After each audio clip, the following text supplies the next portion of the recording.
Hi guys, welcome to another video from me, Homebrew Forager. Today I'm going to make a blackcurrant infusion. Before we get started, let's get a little homebrew here. I'm just going to crack this open. Because when you're making stuff like this, it's always nice to do it with a homebrew. This is a Cooper's Lager kit with some added dry malt extract and some hops. Cheers!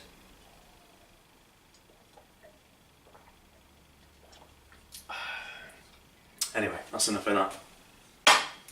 So what we're going to make today is a blackcurrant vodka infusion, and I'm going to make a little sort of rum infusion as well, blackcurrant rum infusion.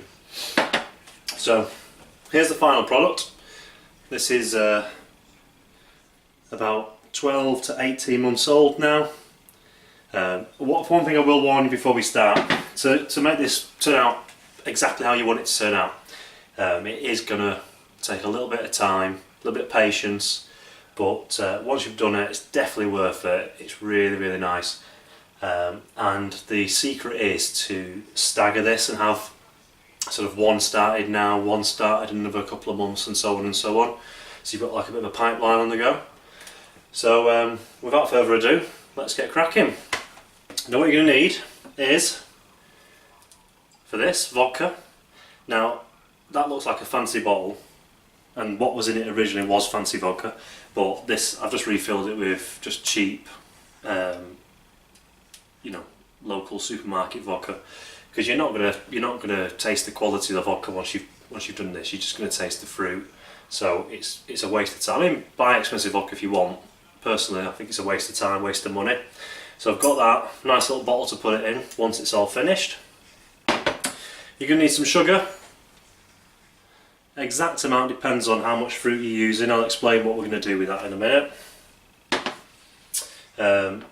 A sealable jar, and in there you can see I have got my blackcurrants.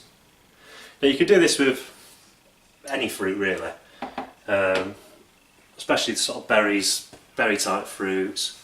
While we're doing it with a banana, but I'm not saying it won't work, but I just won't personally try that. So blackcurrants, raspberries, blackberries, you know, they're like your prime ones for doing it with. So dead simple, dead quick. It's not going to be a long video this. You just want to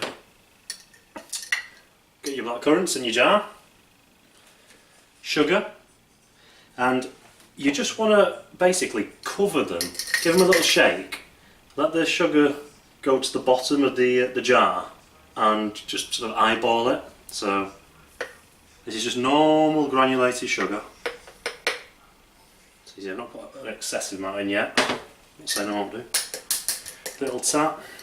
Now if you see what I mean, it's sort of falling to the bottom. I'm going to put a little bit more in, just to cover them at the top.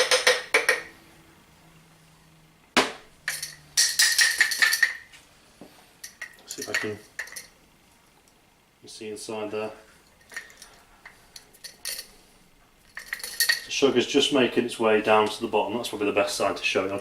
It has made its way around here, but it's just got a lot of juice in it, so you probably can't tell. So that's it really. That's the tricky part done. Eyeballing your sugar. The reason you're putting the sugar in there is all to do with preserving the fruits. So I'm going to get my vodka. This is a 70cl bottle, and this is a 1 litre jar. So with the fruit, you should more or less get a full measure on.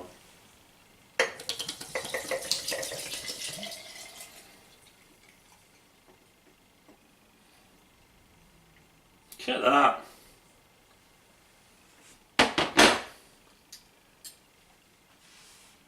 Perfection. Or was it just luck? Anyway, seal it up. These type of jars are absolutely ideal. You're not going to get any leaking coming out of this. And then you want to give it a shake.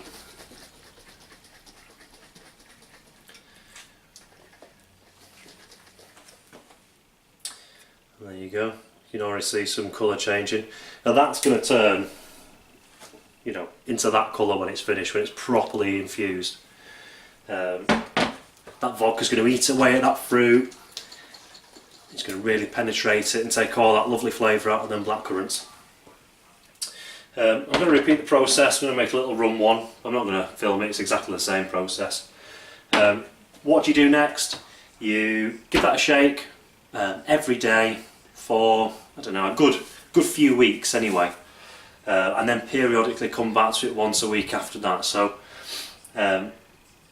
once you've left it fusing for 6 to 12 months, the longer you leave it the better. You want to strain that off through sort of a coffee filter paper, something like that, and then decant it into a bottle and enjoy. The longer you leave it, the more infused it is and the more subtle the flavour is. Sorry, the more intense the flavour is, not subtle. And that's about it, guys. Right, thanks for watching again. Like, comment, subscribe, and I hope you found that interesting and useful. Thanks a lot, guys. Bye bye.